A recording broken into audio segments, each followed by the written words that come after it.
Hello there, Cancers. Thank you so much for joining me. I hope this video finds you well. And before I start with this reading, I just want to say a few things here.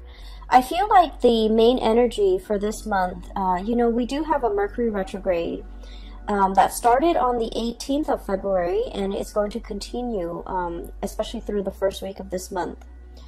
And so what Mercury retrograde does for you guys, and I'm seeing it here in this spread, is that it's going to make you walk down memory lane, okay? Not physically, but I feel like emotionally. It's going to drag up a few things from your past that you might not have reconciled with. And it's going to, I guess, like trigger some of those events, some of those circumstances in the past that you felt like things could have, taken a different turn. Things could have turned out in a different way. Things could have been different, okay? So you're going to go through, especially the first week, through this period of like, it's a slump, okay? It's a walk down memory lane. It's going to evoke some of those feelings that might not be completely pleasant, okay? So I guess the challenge for you guys for this month is to kind of like come to terms with them. And if it makes you uncomfortable thinking about it, just ask yourself, like, why is it making me uncomfortable? Why am I suppressing it? Why am I not, I guess, like, why am I not able to release it? Why does it make me feel comfortable every time it comes up? Okay, so I feel like you have some murky waters that you need to kind of like plug up your nose and just kind of brace for impact and just walk through. And once you go through that process of emotional purging, you're going to realize that, you know what, they're just thoughts, they're just words, they're just events in the past. They can't really hurt me anymore. The whole concept about discomfort is coming through. Discomfort, displacement, no longer being in an environment where you feel familiar, where you feel safe. Not that it's you're unsafe in a physical way, but it's sort of like you have changes that are brewing. You have changes that are coming. And so you kind of need to kind of purge this emotional past so that you can kind of move on and meet and face your future head on. Does that make sense? So the whole concept about discomfort comes up, and it's every time there's a thought, every time there's a situation, every time you think about a person, and if it triggers you in a way where you feel uncomfortable, you kind of need to ask yourself, why does it make me feel so uncomfortable? Does it reveal a weakness within me that I need to be aware of? Okay, because I do see that coming through. Does it reveal an aspect of myself that I might not have been made aware of? Does it reveal something about me that I need to come to terms with? Because a lot of the times when we're dealing with another person and our interpersonal interaction with another person, it reveals a lot about us, okay? And the things sometimes that we dislike or we find like repulsive in another person, if we dig deeper, I feel like there's some underlying I guess like similarities between that person and us that we want to kind of purge from ourselves, okay? And that's why these are like trigger points. And so realizing, why does that person make me feel so uncomfortable? Why was that situation so uncomfortable for me to think about? Will really help you. It's like you have an aversion for something, you don't want to think about it, but actually thinking about it, sorting through your feelings, sorting through how you feel about this situation, and what within you is being, I guess, like triggered or poked at or prodded at. I'm sensing that it will reveal a lot to you about, letting go of this or purging this or really understanding yourself and why these things have been such trigger points for you in the past, okay? So I would say like the first week of March, it's not going to be completely, I want to say smooth, okay? On the emotional front, I don't feel that it's going to be smooth. However, as we progress through the month of March, you're going to be in a much better frame of mind, and you're going to feel so much better, so much lighter, and the purging needs to happen in order for you to feel lighter. And I feel for many of you, it is emotional purging. For many of you, it is like physically purging belongings, stuff that has accumulated, okay? Ways of dealing with people, or even like unhealthy coping habits that you've been resorting to as well. So I do feel like there's a lot here to be said about growth, about self-awareness, about really understanding yourself and realizing where your strengths and your weaknesses lie, so that you can work to fortify your weaknesses and you can work to enhance your strength. Okay, so it's all about self-care, it's all about self-awareness, it's all about, you know, grooming the self in preparation for all the really wonderful good things that you have coming for you. So the way that I look at this reading, it seems like this, okay? Honestly, everything that is over here is phenomenal, okay? We do have these two cards that they're coming out very early on in the spread, so I feel like their energy can feel a little bit heavy. So these are emotionally heavy cards. And then if you can, you know, find yourself kind of like bouncing above this or overcoming this, everything here looks very promising. All right. When I was shuffling out this spread for you, I saw an image, and it looks to me like a gas station back in the 60s, 70s. So I see this young man, he's driving like an Oldsmobile, like it's a really, really old car, but he painted it red, and you know, he takes really good care of it. He's giving it like premium grade gasoline, and he's very young too, so he looks like he's about 20, and he's wearing like just it's not super clean, but just a white simple shirt, and he's wearing like, you know, pants and suspenders. He's got a little hat on. So he's like polishing the car, he's putting gas in it, and it's like, it's very shiny, it's shimmering. It seems to me like it might be a car that his dad passed down to him, or his grandpa passed down to him. But either way, I feel like, you know, for someone who's so young, he has such a beautiful car, it seems like it's passed down to him. And so it has sentimental value. So he's at a gas station pumping gas. And then there's this another man, older, possibly in his 50s, kind of haughty, kind of like stuck up looking. And the man admires the car, and then he approaches the young man. He was all like, "How much you want for that car?" And the man is like, "Oh, it's not for sale," and he goes back to pumping gas. And the older man was all like, "I'll give you, you know, 5,000 for it." And the guy was like, "Sir, it's not for sale." And he goes, "I'll give you, you know, 6,000. He goes, "No." And then the guy keeps upping the price, like 7,000. And the young man tries to ignore him. And the older man, he's kind of like getting kind of upset, feeling like he's ignored, feeling undermined, feeling like, you know, why don't you want my money? Things like that. And so I feel a little bit of a standoff, like a little bit of a confrontation between these two people. And it's done in a very subtle way. And the older man is thinking, well, everyone has a price, you know. There's a price for everything. And then the young man just keeps ignoring him, and he goes about his business, wiping the car, and while the gas is filling up. And the older man was all like, well, everyone has a price. He tells the young man that, and the young man was all like, this is not for sale. Or, you know, like, I'm not for sale. Or, I don't have a price. Okay? So, when I saw this, I was thinking, you know, you're pretty much like the young man, okay?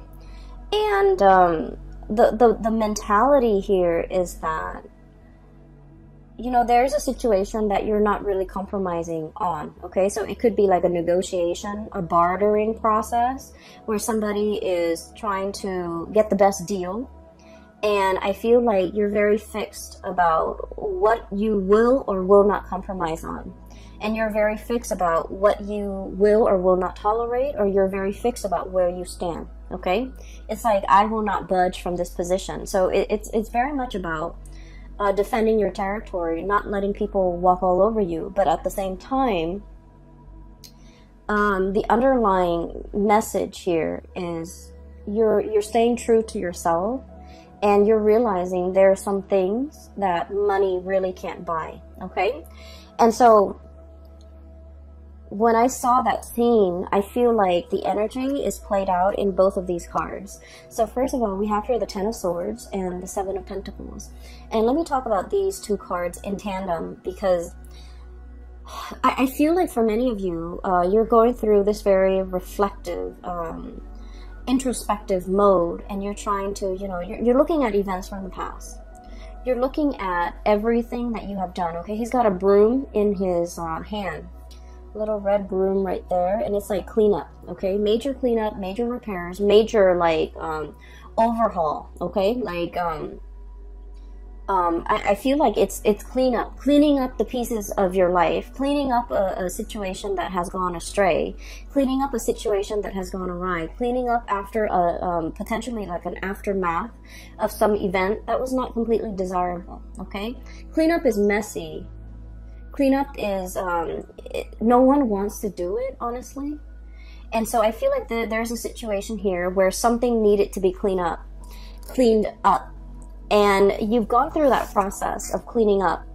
And you're sitting still, contemplating, and trying to figure out, you know, what was that all about? What could I learn from it? Why did it happen? Why did these events happen the way in which they did? And, you know, how do I ensure that it doesn't happen again in the future? I feel like there might have been a falling out, okay, between you and another person. I have here the Ten of Swords. And the Ten of Swords is sort of like being very hurt by the actions and the words and that somebody, it's like somebody saying something or doing something to you that is very, very hurtful, okay?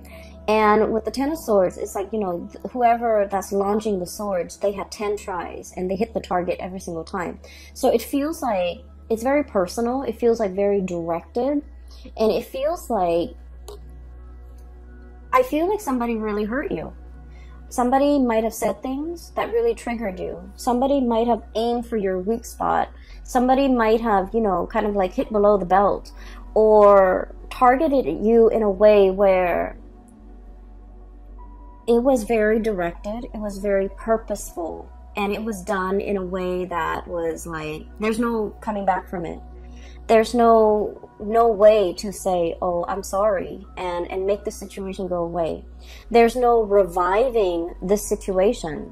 There's nothing that anyone can do now to make all the pieces come back together.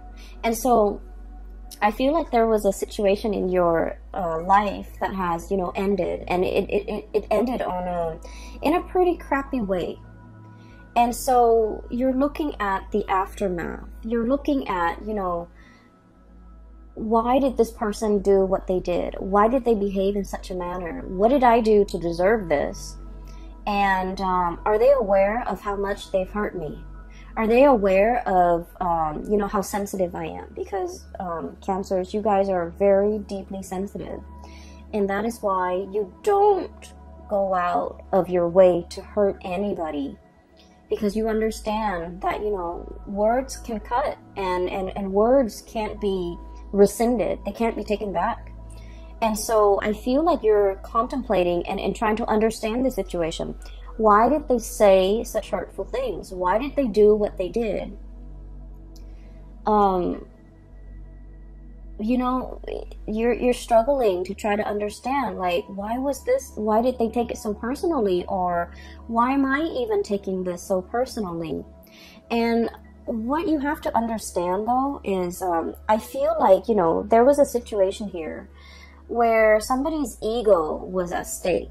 Okay, somebody's like, somebody either felt very ignored, somebody either felt very undermined, kind of like that man, you know, it's like, I'm here, I'm trying to make you an offer, and you're not even listening to me, you're turning away, and things like that. And I feel like you were dealing with somebody, and whatever you told them, they couldn't take no for an answer, okay? It's like telling them no multiple times. And you guys in general are not super assertive. But when you say no, and then they refuse to acknowledge your no, or they refuse to accept it, I feel then, you know, you start to ignore it. And then I also feel like this person was like fighting for attention. This person wanted to be the center of attention. This person wanted to make themselves heard. This person felt ignored. They felt overlooked. They felt like it was really affecting their ego. And so whatever was directed at you, it has nothing to do with you. It has everything to do with them and their insecurities. Okay? Not being able to hold their own, not being able to, you know, talk to you like an adult, not being able to kind of approach you in a serious manner and in the spirit of, you know, resolving things rather than just blindly attacking you. So I feel like there's a situation here, and no matter how much you try to you know, kind of like go over the events in your head, I feel like there wasn't another way that there wasn't another outcome that could have come out of this.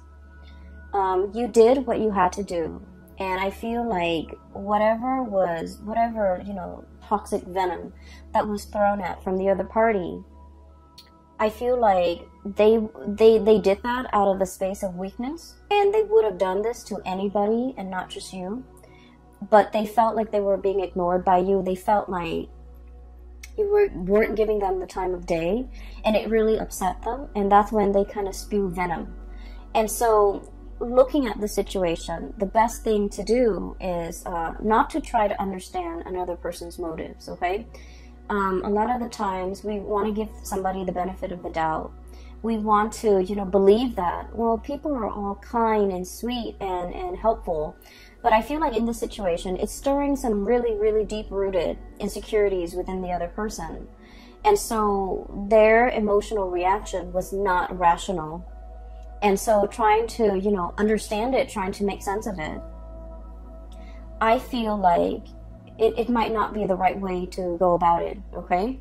Like, why did they say these hurtful things to me? Why did they behave in that way? And their actions was not coming from a space of rationality, so don't try to wrap your head around it, okay? It doesn't make sense. Does that sound like I'm making sense? So,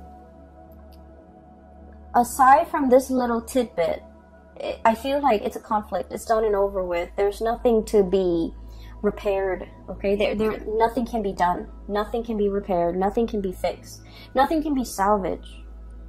So it's a done deal. And because it's a done deal, we kind of need to move on, okay?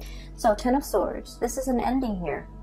A major relationship, a major situation has, a major phase in your life even, has kind of like ended. You're doing the cleanup. You're dealing with the aftermath. You've already cleaned up. You've already kind of like moved away from it. But I feel like, you know, every now and again in the first week of March, memories will get triggered.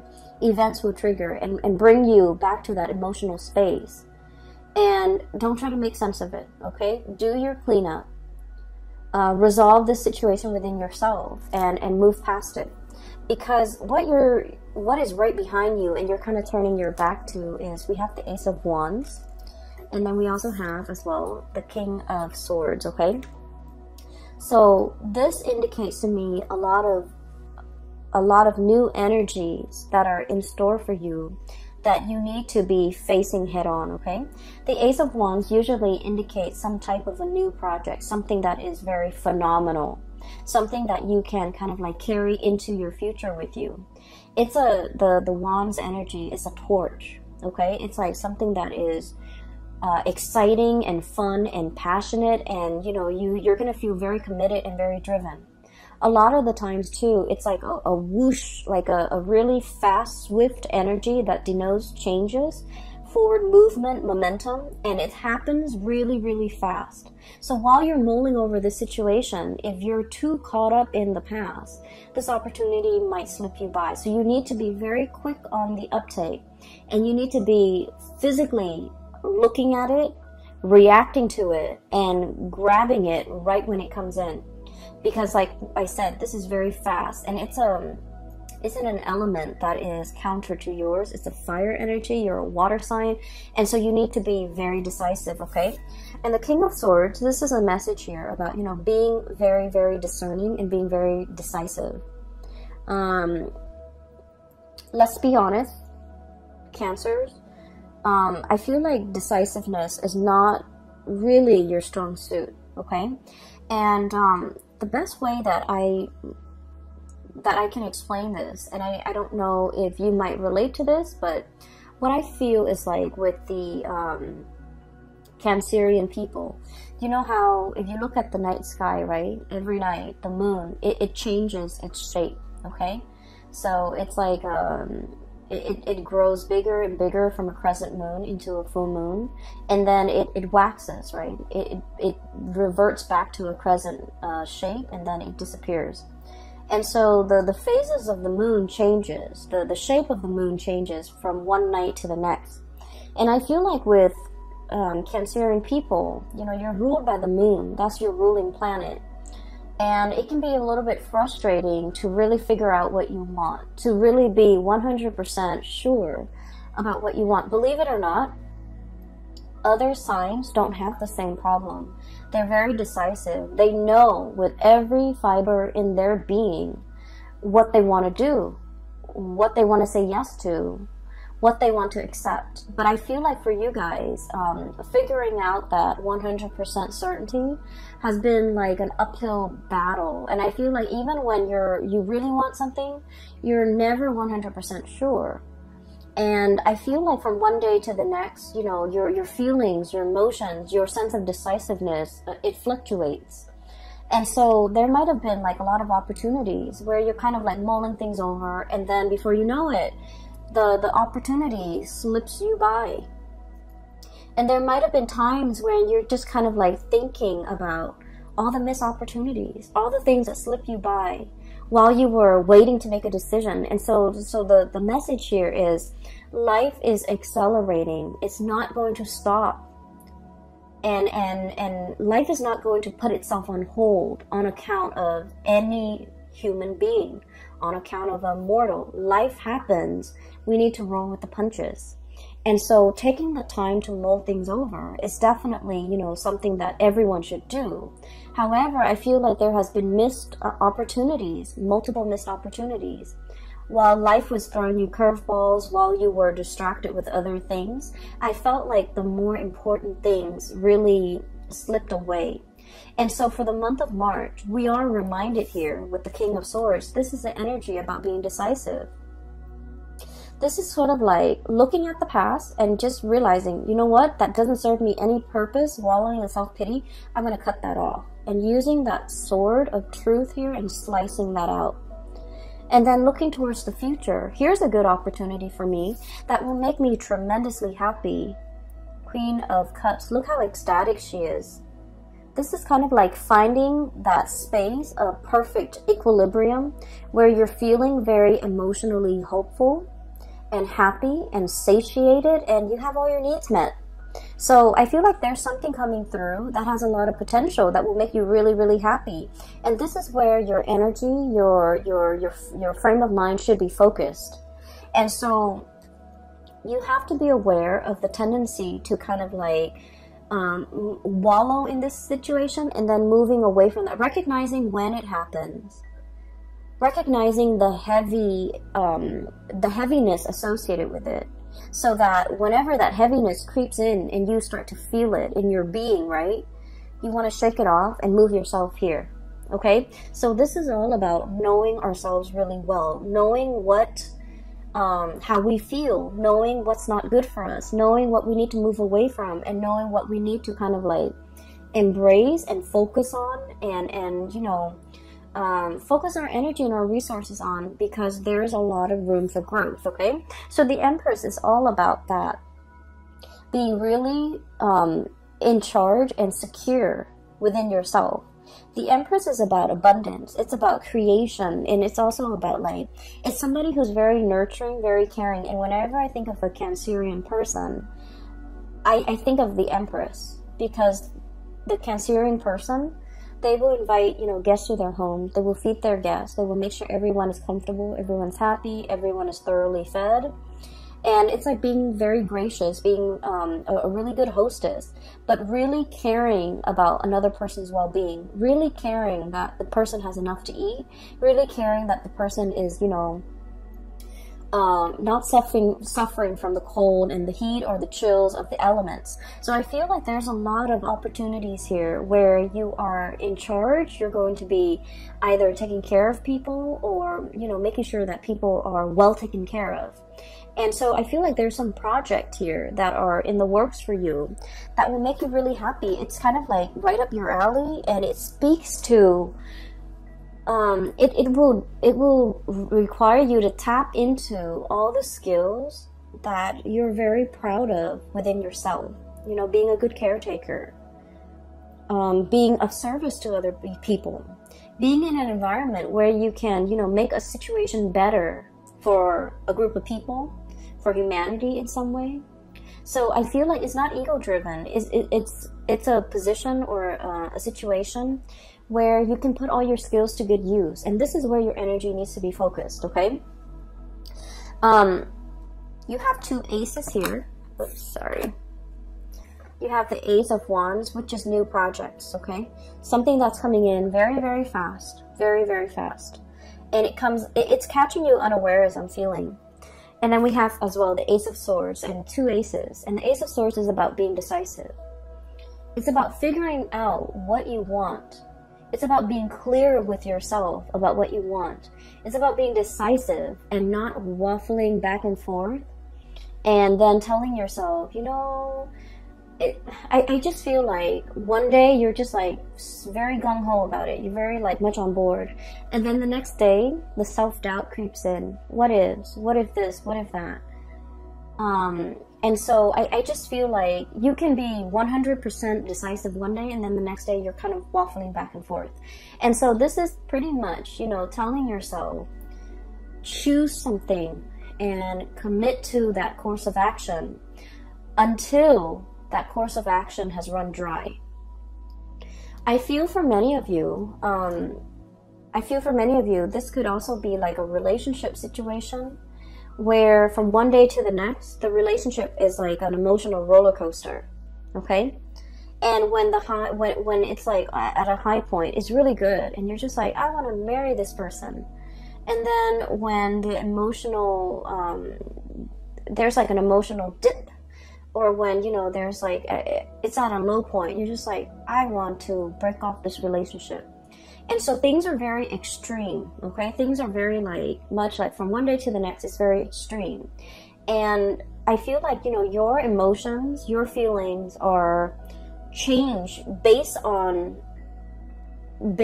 things that are, you feel though, it's outside of your control. But what I'm sensing here is there are certain things that we need to be decisive about, okay? And there are things that we need to anticipate. Life is not going to be a bed of roses. Life, I almost feel like, you know, this energy about romanticizing things too much, wanting everything to be rainbow and lollipop. I feel like you're smart enough to understand that there are always going to be high and lows, okay? But in the end, like at the end of the day, everything balances out. But I feel like for many of you, when the high is really high, you're kind of like caught up in that emotional high, and you're trying to recreate it. And so when the situation hits an emotional low, you feel like you can't handle. You feel like you don't want to be in it. You feel like you can't handle it.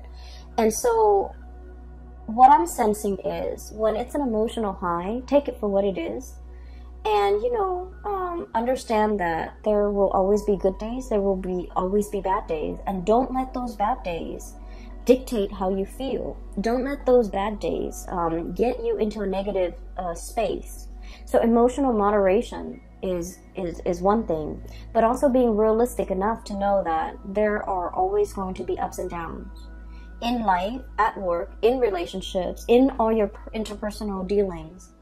And so as a result of that, realizing that and recognizing it, I feel it's going to make things a lot more realistic. okay?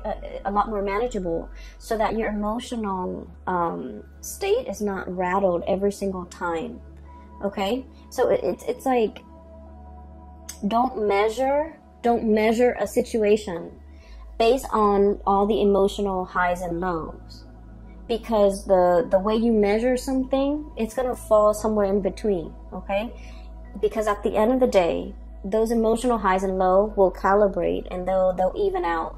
And so don't measure how you feel about a situation, about a job, about a person.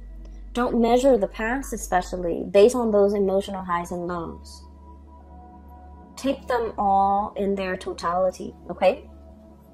I do feel like there's going to be a lot of communication coming through, okay? So we have here the Messenger, Page of Swords, okay? This is like somebody with envelopes, like physical mail that you are getting at your door, okay? Packages, mail, communication, emails, text messages, phone calls, and things like that. Keep your phone charged. Make sure that you're not missing anything. I also feel like there is an element here about reading something too fast and then shooting off an email and then finding out that, you know, that you might have read something incorrectly. So really taking the time to scan those emails, to sit still and be, you know, and diligently read everything that's included in that message, rather than what you want it to say, or rather than what you think it's saying to you.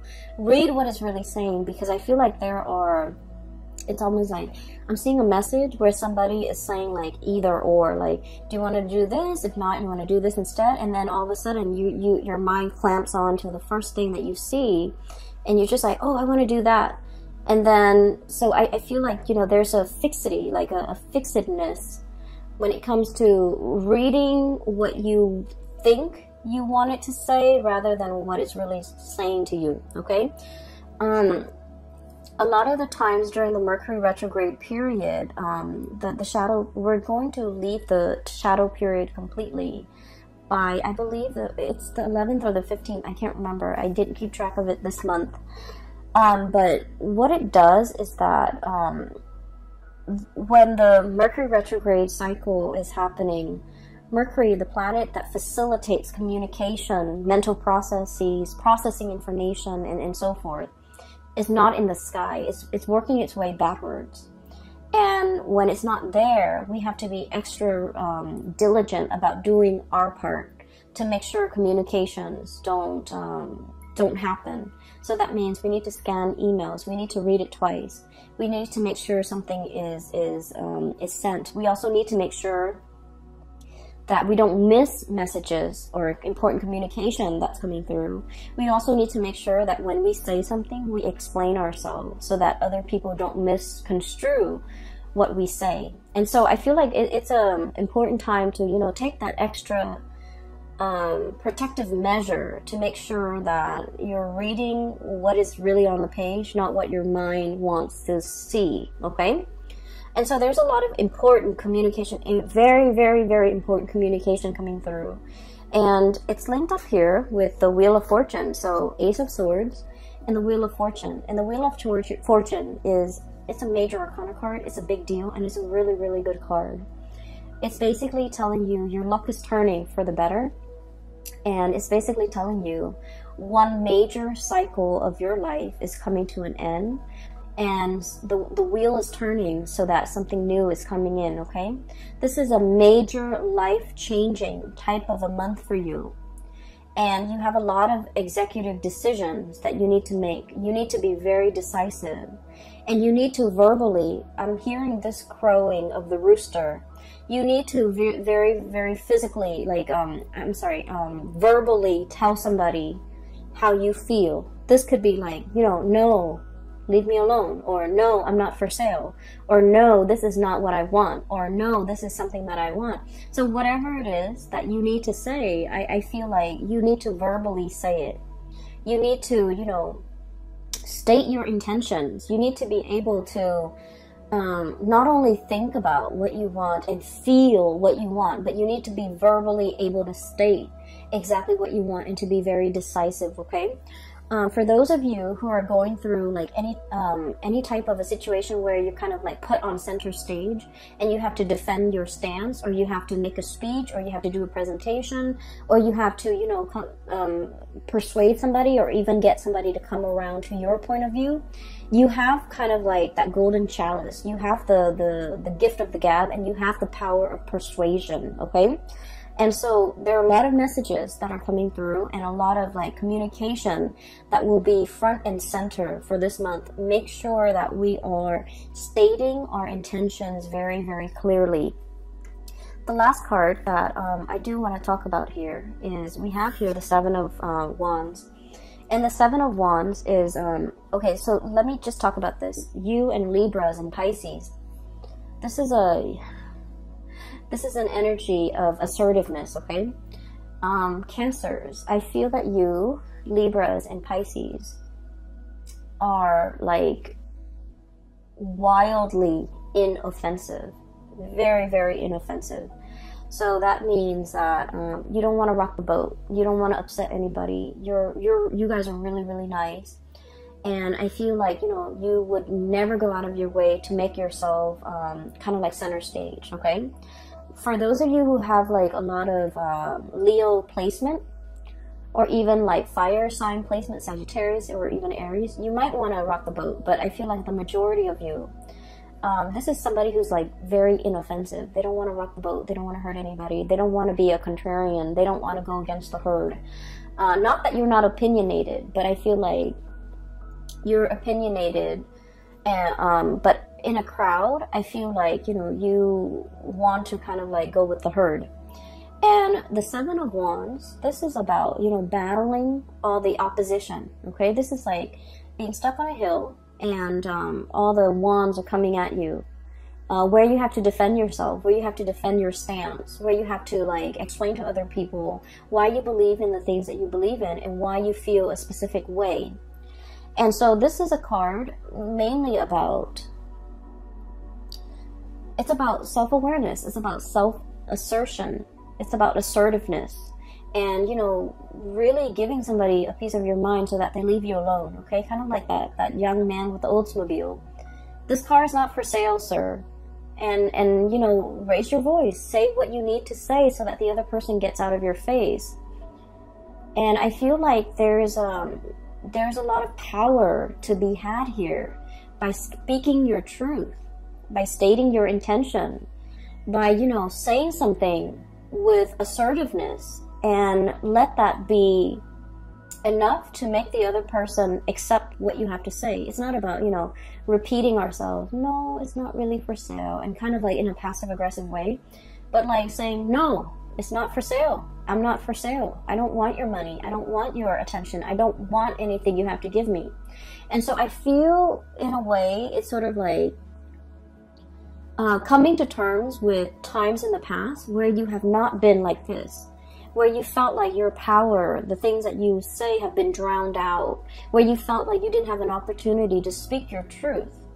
And coming into the month of March is about rectifying these missed opportunities. It's about looking at the past and figuring out, where have I been kind of like wishy-washy, or where have I not been assertive, or where have I let my truth kind of drown out or get drowned out by the voice of the herd, okay? Or where have I been really passive-aggressive with people, and, you know, they kept pushing me, they kept encroaching upon my boundaries and my space, and they didn't leave me alone. What could I have done differently? And I feel like a lot of it is just this massive crowing, like stating your truth and being very firm. So, you know, sometimes it's not the things that we say, but the tone, okay? So like having a very firm stance, and you can't have a firm, it's like you can't say something firmly and with conviction unless you feel it in every fiber of your being. You have to feel something a certain way, like you have to feel it, and you have to feel that conviction before you can stand in front of a crowd or stand in front of an opponent to be able to tell them, you know, back off, okay? So this is about reclaiming your space, and this is about reclaiming you know, your sense of self, knowing yourself well, knowing what works for you, and defending that, okay? I feel like for many of you, there might have been a relationship situation here where somebody might have said some mean things, okay? And I feel like, you know, there's no going back to it, okay, Cancer? There's no going back to it. It's Ten of Swords here. And then Ace of Swords. It's about cutting off. It's a severance. It's done and over with. We can't really go back to it. Many of you have freed yourself from potentially someone who's like verbally abusive, and you're in a state where you're very happy, and I'm really glad to see this for you. And so keep doing you and focusing on that, and focusing on how to move your situation forward. So we're focusing on movement, and we're trying to move away from these two cards, which denotes to me, you know, like mulling over the past, trying to justify it, trying to make sense of it. And you want to focus your attention here, okay? So for those of you who are, if you find this helpful, and if you are in need of spiritual guidance, I have a link in the description box below for a psychic. She is based out of California, and she's a really good reader. I highly recommend that you get a reading with her, and she's phenomenal. I can't... I just highly recommend her, okay? So the link is in the description box below. I also have a link as well to an artist. She has a website, and she does like alcohol-based paintings. I also think she does acrylic paintings and a little, acrylic paintings. So if you want to check out her website, there's some cool artwork on there. It's abstract artwork. It's pretty cool. So that link is also in the description box below. I do wish you all the best, okay, Cancers? Take care of yourself. And I'm really happy to see this for you. I feel like, you know, there's only one direction here, and we need to move forward, okay? So best of luck with everything. I will talk to you guys soon. Enjoy the rest of your March 2020. Take care.